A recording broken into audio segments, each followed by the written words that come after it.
Hey guys, if you've been paying attention, you may know that the Wrestling Realm is now available on Spotify. So not only are we on iTunes, Podbean, Stitcher, Google Play, and YouTube, but we are also on Spotify. So make sure you subscribe and do not miss an episode of the Wrestling Realm or Break It Down with Bryan H. No, baby, that's for somebody else. We're just gonna keep you right where you're at right now. It doesn't matter what you think. The Wrestling Realm presents Break It Down with Bryan H. Hello, ladies and gentlemen. Welcome to another episode of Break It Down with Bryan H, episode 17. And this will be a different show. Why? Because guess what? To be honest with you, this week in professional wrestling from the big leagues, I just haven't been that impressed. A little bit here and there, but not so much. So I'm actually going to start off the show with a little bit of rumor and innuendo. And that is AJ Styles prime for a historic WWE title run. That is the rumors. That is what reports are showing on the Twitter machine. So guess what? Let's talk about it because it makes sense. So, as you know, I said going into WrestleMania that I thought AJ was going to retain. He did. There were plenty of times in his matchups with Shinsuke Nakamura during that feud, I thought, okay, maybe Shinsuke is going to get him here. You know what? I was kind of rooting for Shinsuke. I'm not going to say that I'm a lifelong AJ Styles fan. I've been a fan of his, even when he was in TNA. But to be honest with you, it was never like that he was like my number one guy. You know, he's never been what Daniel Bryan is to me. So, I mean, but I've been enjoying this title reign. Even when Daniel Bryan was out, he was a guy that I rooted for pretty much in every match. Even his matches with John Cena, his matches with Kevin Owens. I like AJ Styles. If I had to put him in the top three, he would easily be there as far as my favorites today. AJ Styles, number 3, number 2, Kevin Owens, number 1, Daniel Bryan. But when I watch this and I see these rumors, I'm like, it makes sense. There was also a rumor that Vince McMahon, yes, Vincent Kennedy McMahon, told his inner circle that he wished he would have signed the guy 10 years ago. Now, I'm going to say this. I do not believe that if AJ Styles was signed to the WWE in 2008, he would have had this type of title run. Why? Because when you look at him, one, he's still a smaller guy. He would have been coming right from Impact Wrestling, or at the time it was TNA Wrestling. And let's be real, WWE would not have taken this guy and made him into a superstar. I'm pretty sure you've seen that he was in WCW before WCW folded, and I'm pretty sure, and he did have some WWE trials. I just cannot see him being the guy. I think it took for the newer generation to come in. I think it took for, as much as people either love him or hate him, CM Punk kind of coming in and changing things around. As the real Dwayne Allen always says, that he was the guy who kind of led that charge. He was the sacrificial lamb, CM Punk that is. So I think it took for that for Vince McMahon. I ain't gonna say WWE officials. I'm gonna say Vince McMahon to kind of realize that a guy like AJ Styles could come in and change the WWE as we know it and take it by storm. But let's also look at this. AJ Styles also kind of had to find his personality. Now, you listen to Bruce Pritchard on Something Else to Wrestle With, the AJ Styles episode. If you listen to that, you'll hear him discuss that they just didn't think a lot of people wasn't as high on AJ Styles just on the simple fact that they didn't think he'd listen, or they felt like he was just knocking down ideas. And a lot of them, what he was talking about, a lot of those ideas were stupid, so it only made sense. So I think it, but when you do that, what tends to happen is people start like, oh, he has a bad attitude, he's not this. And even Bruce Pritchard kind of has said that, you know what, maybe he really isn't the guy. Maybe, he started to have some doubts, but then he said AJ Styles cut a promo on him, and he said that guy who cut the promo on him is the exact guy who we see today. So I do think it took some growing. I listened to my brother, I bring him up, the real Dwayne Allen. I mean, he is the co-owner of the brand, so why not? He did say that AJ Styles kind of went to New Japan and wiped the TNA stink off of him, and then became this guy, this star hanging around Anderson and Gallows. He got a personality. So 10 years ago, Vince McMahon signed him. I don't think we get this AJ Styles. I think everything happens in the right timing. I'm just say this. I'm also happy that when I look at this guy, even though he's in his 40s, he's still out there putting on performances like he's in his 30s. And if you check out an upcoming episode of In Between the Zone, brought to you by the Flex Zone, you'll hear us discuss how great we think AJ Styles is. That is with my boy Andre Melton. Make sure you check out the Flex Zone each and every week. I'll be on there throughout the season of Power, the TV show, the Hit Stars show, giving up updates every week. And make sure you check out thebrianhwaters.com, where you can get not only my wrestling blogs, but my power blogs. But that's a different story for a different day. So that's where I started the show off. Rumor innuendo. I know we don't usually do it. I'm going to just say this. You know what? I'm going to go right into my tapped out. I had it a little bit later in my rundown, but I'm going to go right into it. Here's our tapped out segment of the week. All right, so this week's tapped out is Monday Night Raw. I've just been bored. This is the summertime. I know the internet broke less than 24 hours before Raw started, when LeBron James made his announcement via Twitter through his agency that he was coming to the Los Angeles Lakers. And I know that the next day around Raw, DeMarcus Boogie Cousins signed with the Golden State Warriors. I know that's what the WWE is competing against. But, man, I've been looking at some stuff from 98, 99, 2000. And those summers were built towards SummerSlam. So the same way that the wintertime builds us to WrestleMania, the summertime or the spring, the end of the spring, beginning of summer, always built us to, boom, the SummerSlam, the ultimate party of the summer. And I did not feel this way Monday Night Raw. Felt like I got the same matches from last week, and I wasn't sleepy this week. I was watching it and I was writing, but I was just sitting there like, okay, whatever. But so that's my tapped out. And I'm gonna address Brock Lesnar. So last week I said that I was not happy with Brock Lesnar having the title. This is what I need people to understand. I understand the belt is not on television every week. That's not my biggest issue. It's a part of the issue, but it's not my biggest issue, because my biggest issue is that there's no mention of the title.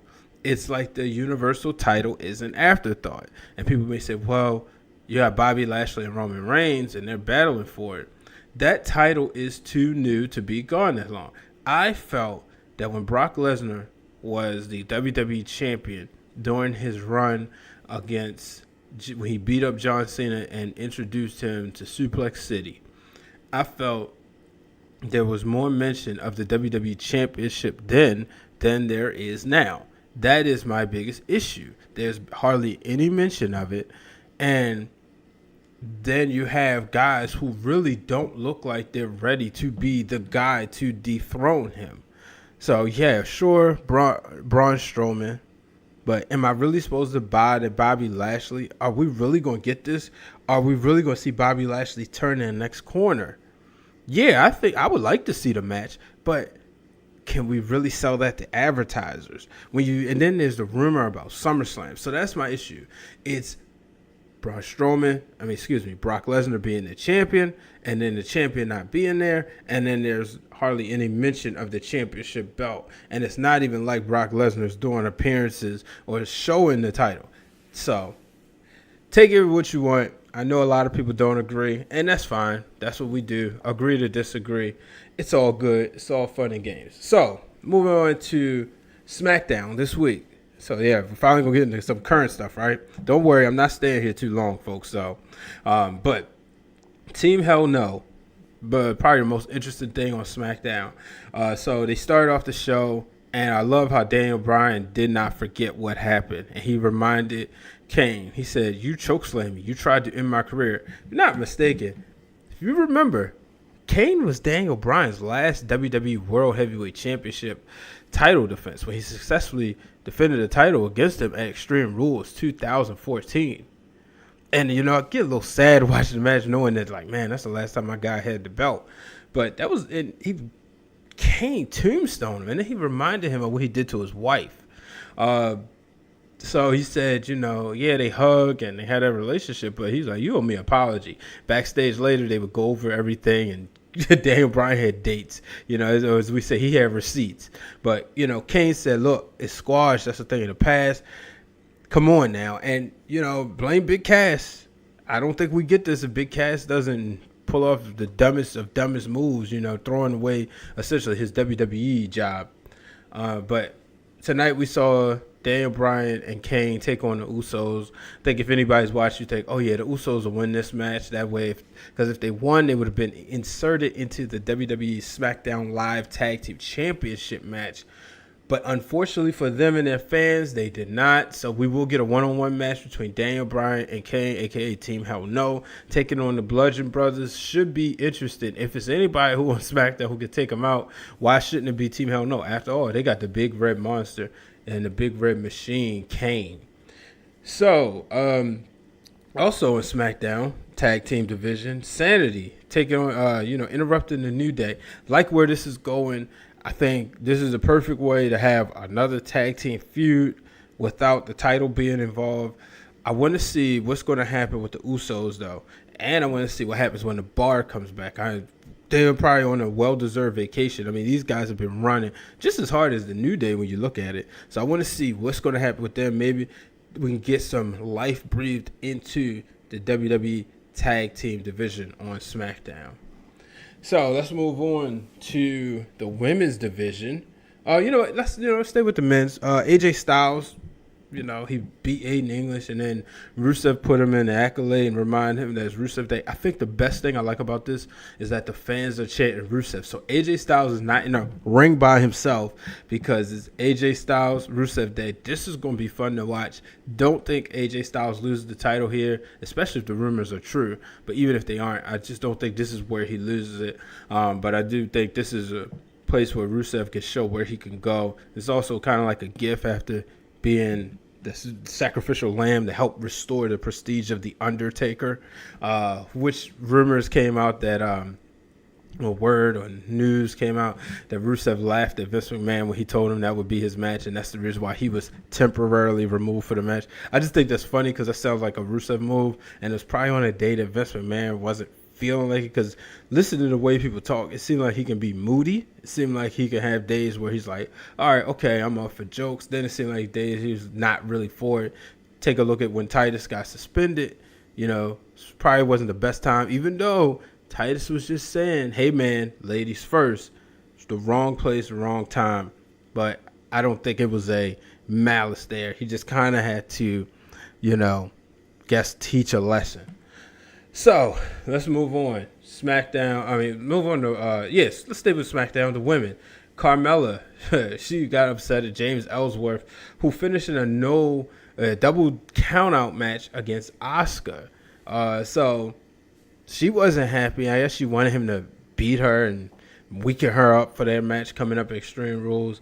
Nonetheless, Paige wasn't happy with the results either, so next week we'll get Ellsworth versus Asuka in a rematch in a Lumberjill match. So that will be interesting. He's a ladies' man, so he's going to have all the ladies he can handle.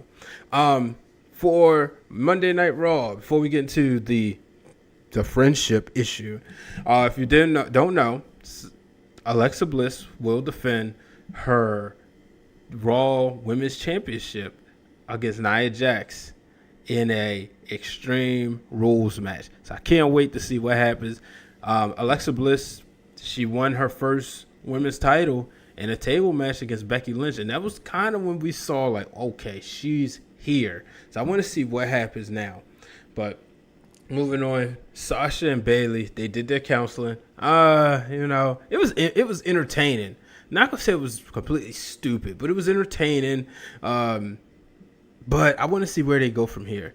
You had Sasha imitating Bayley, Bayley imitating Sasha, which is fun. But I want to see what happens. Where's the climax? I hope that I wouldn't mind seeing these two kind of have another counseling session at Extreme Rules, and then we get the payoff at SummerSlam, and that kind of keeps us going. That's the way I want to see it. So that's just me playing Booker here. So I'm going to take a first break. I'll be right back. What's good, everybody? This your boy Drizzy Dre, Mr. One and Only from the Flex Zone, Mondays at 10 p.m. on WBGR. And right now you are listening to Break It Down with my boy Bryan H., brought to you by the Wrestling Realm. And I'm back, ladies and gentlemen. Bryan H. Waters here. You just heard Dre from the Flex Zone. As I said earlier at the top of the hour, that we were a part of their in between the zone segment. So on our road to BlurCon, the Wrestling Realm made a little stop, and the real Dwayne Allen and I joined Dre to talk about the legacy of Vader, and we talked about some other things. So make sure you check that out on their YouTube. Search the Flex Zone Podcast on YouTube. Make sure you also subscribe to their Facebook channel as well as their Twitter and Instagram at the Flex Zone 1. I promise you, you will not be disappointed. It's one of the most entertaining sports shows you will find. So I promise you guys a different show this week. So as you know, if you're probably listening right now, it's 4th of July. So happy Independence Day. Happy 4th of July. So guess what? That's synonymous with wrestling. It just always has been, right? So I got 3 moments that stand out, and I'm going to discuss them. 3 moments that I remember. And number 3, Shawn Michaels attacking Hulk Hogan. I remember exactly where I was. I was in my room. This is 4th of July, 2005. I was new to the car business at the time. I had sold cars. I was on my 2nd week. And that day I sold a car. Matter of fact, I'll never forget. It was my 2nd car I sold. It was a Kia Sportage, and it was so easy. I was like, oh yeah, this business is gonna be easy. Was I wrong?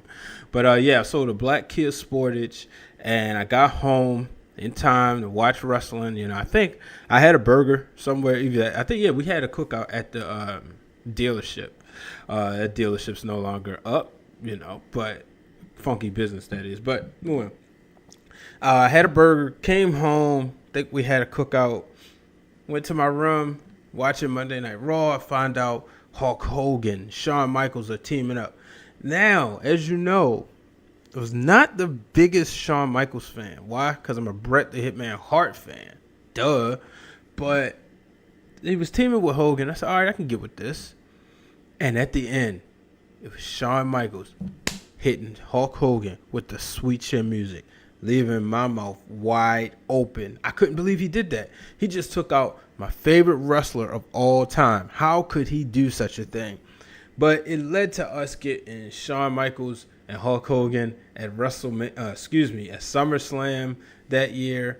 What was also funny was the stuff leading up to it. We saw Shawn Michaels, going on these night shows, quote unquote, imitating Hogan. So that's number 3. Number 2. Few years ago, Finn Balor winning the NXT Championship from Kevin Owens in Japan. Now, let's take you back. Well, I like doing this stuff, set up a picture. So that, if you remember, it was live. It started around 6 in the morning, and I remember getting up. And I remember beforehand we had talked about it on the show I used to do called the Wrestler Summit, and I was with Corey, who's currently on Wrestling Marks of Excellence. So we was talking about it, he and Glenn and I, and Corey was saying, yeah, I think I'm going to get up early to watch this. And I can't remember if I set my alarm or what. I remember that I was working at ESPN at the time, and I was in the social media department, this is July. So that meant, obviously I was working on Tuesday through Sunday, and my schedule was from 4 in the afternoon to 1 in the morning. Sorry, Tuesday through Saturday. So, and this particular day, 4th of July, was on a Saturday. And I got up to watch this match because I was like, I have to see it live, And what a match was. I really enjoyed it. Finn Balor will go ahead and win the NXT Championship from Kevin Owens. Incredible match. They would have their rematch later at NXT Brooklyn, which to me it was good, but wasn't as good. Sasha and Bayley stole the show that night. But to me, when you look at this side of NXT, this was the pinnacle of NXT. This was when NXT was at its height. I would love to see it get back there. I just don't think they have the star power just yet, because when you look at it, you had a great show from the men and the women, and there wasn't necessarily a mid-card, so to speak, but you had Sasha Banks and Bayley. You just not too long called up Charlotte. Sasha had just actually got called up. She was getting ready to get called up. That's why she was dropping the title to Bayley. And you remember afterwards they kind of shook hands, and but Becky Lynch had just got called up. This is during that time when this is right at the beginning of the women's revolution, if I'm not mistaken. So, but this is when NXT was at its best. So that's number 2. And number 1, if you were a child in the 90s, the new generation era, then you remember this moment. Maybe you remember it like it was yesterday. And it was the moment when Lex Luger slammed Yokozuna. Wrestling fans were looking for a hero, I'll say. Hulk Hogan was gone. Bret Hart had lost to Yokozuna. Macho Man had attempted to do the body slam, but let's be real, Macho Man he was a commentator now. So we was looking for that guy, and they gave us Lex Luger. And he body slammed Yokozuna. This would set up the match against Yokozuna at SummerSlam, which to me was one of the most disappointing matches I've ever seen, because, and I'm going to say it from a child standpoint, a kayfabe standpoint, I wanted Luger to win the title. I talk to my brother Corey all the time. Corey says he will remind you that he knew Luger wasn't the guy. I didn't. I wanted Lex Luger to win the belt. I wanted him to beat Yokozuna. That belt had to come off of Yokozuna. Unfortunately, it didn't. But what I hated was that when he hit him with the running forearm, because I just knew. Let's go with that. Pause right there. Lex Luger came in as a narcissist, and there was this story about he had a metal plate in his forearm, and he was knocking people out. As Mr. Perfect called him, a knockout artist. So, he did that to Bret Hart at the WrestleMania 9 brunch. He beat Mr. Perfect because the referee didn't see Perfect's foot on the ropes, but then he hit him with the forearm. So it just was like, okay, he was a knockout artist. So I was like, all right, now he got that. He could hit Yokozuna and be over. Unfortunately, he hit him and knocked him out of the ring, but they celebrated as if he won the championship. And I remember thinking, like, can't they do a do-over or something? So that was that. Lex Luger, Lex Luger body slamming Yokozuna on 4th of July. It's always a moment I remember when we talk about 4th of July and the WWE. So I'm going to go ahead and take my final break. I'll be right back. What is up, people? This is Sean Williams, host of Variety Bites and The Shark Attack, and you are listening to Break It Down with my good friend, Mr. Wrestling Knowledge himself, Mr. Main Event, Bryan H. Waters, right here on Podbean. And I'm back, ladies and gentlemen. So, with Shark, he has 2 great shows coming out. I'm pretty sure you should listen to, because not only will he be talking about the happenings and the not happenings in the WWE and ROH and all of the world of professional wrestling, but on Variety Bites, his other show, he'll be talking about LeBron James going to the Lakers and other stuff. So make sure you check that out. So now let's get into some MLW Fusion. If you haven't check that out, I urge you to check it out as soon as possible, because it is some of the best wrestling you will see that is not in the WWE or New Japan. So they have a YouTube channel, because I had Bean Sports, got rid of cable, and I was like, oh man, I'm going to watch MLW. I just started, kind of getting attached to it. But found their YouTube channel, and I watch it each and every week. This past week, we had ACH taking on Rich Swann. Hit the music. Going up to the top rope.